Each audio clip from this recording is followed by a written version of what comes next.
Here's a pretty shape that you can do from a pole sit or from a climb. I'd recommend going from a pole sit because it'll put your body weight more in the direction that it needs to go. From a climb, we tend to lift up, and this one we want to lower our legs into it. Okay, so let's talk about the elbow placement on this one. From the pole sit, you don't want to just place your elbow, you want to think reach up and scoop down. Okay, so think thumb up and then thumb down. And you feel it grab all that little skin right in there and just wrap it around the pole. Okay, so high. So see, I reach up as high as I can and then pull down. So it's not going to be right even with my chest level. Okay, then the next part is when you go to release your legs, release them both at the same time. And as you release, think of chest bumping the pole. Okay, so you're going to end up with a point of contact right here, maybe even a little pole kiss.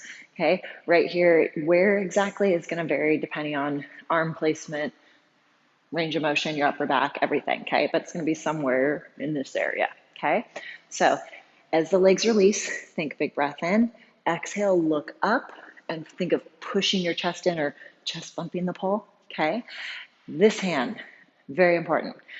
Everyone wants to grab on because they don't totally trust this elbow. Here's the problem. If you reach for the pole with this hand, it closes your chest and you lose this point of contact and your elbow won't catch and you won't feel secure. Okay, so resist the urge. Instead, I want you to reach back with that hand. Okay, think of reaching away to go into it. Okay, and with this move, this is when like you can be this far off the ground.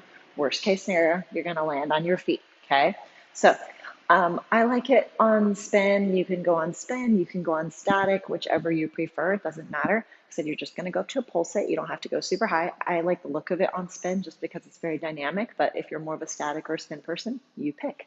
Okay, so I'm just going to take it one time up and into a pole sit. Okay, I'm going to bring that elbow high, thumb up, and then scoop down. And then I'm going to start to push my chest in towards the pole. As I look up, reach back with that hand and start to lower my legs and then really squeeze my butt.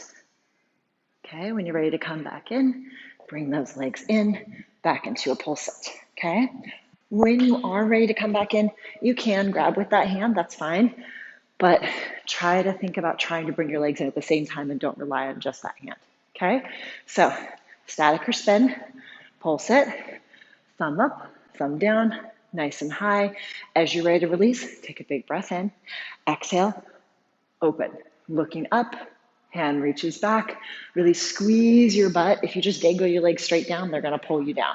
But instead, think of squeeze your butt and pull back. The shape is going to depend on your flexibility. You don't have to be flexible. You don't have to have a flexible back, flexible hip flexors. The shape is just going to vary depending on where your body is at.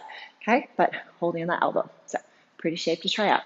If you're totally comfortable with this one and you're more of an intermediate advanced polar and you have a ballerina ice skater, feel free to check out that tutorial to take it to a little more advanced transition into this move.